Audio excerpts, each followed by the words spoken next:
Je crois que bien malin qui peut dire ce soir avec certitude quelle sera l'issue du second tour.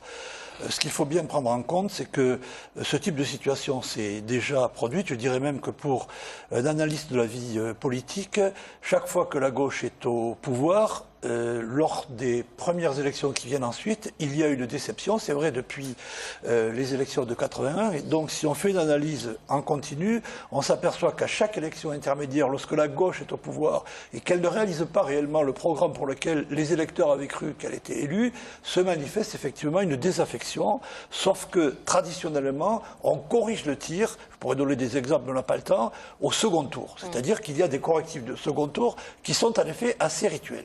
La question est de savoir si dans le contexte actuel, qui de mon point de vue est un contexte de crise beaucoup plus grave que les crises antécédentes, où en gros, pour aller vite, on peut considérer que le gouvernement actuel mène une politique, pour employer des mots simples, libérale, très clairement libérale, on peut se demander si effectivement le légitimisme des électeurs de gauche, y compris de l'électorat socialiste, sera suffisant pour apporter ce correctif qu'en effet, on peut imaginer se reproduire eu égard aux échéances antécédentes. Parce qu'on l'a vu, hein, il y a eu un faible taux de participation, donc on peut imaginer qu'une ville de gauche, comme Toulouse, qui vote habituellement à gauche, les électeurs soit n'étaient pas intéressés par ce premier tour, soit peut-être vont se mobiliser sur le second tour, ça peut changer la donne.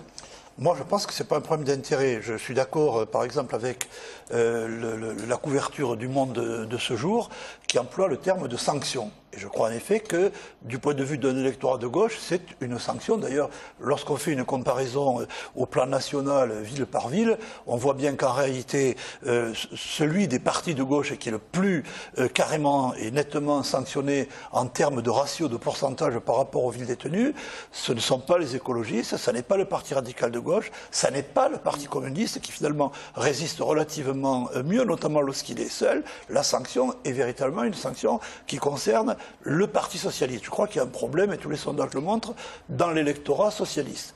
Donc la notion de gauche est un peu ambiguë.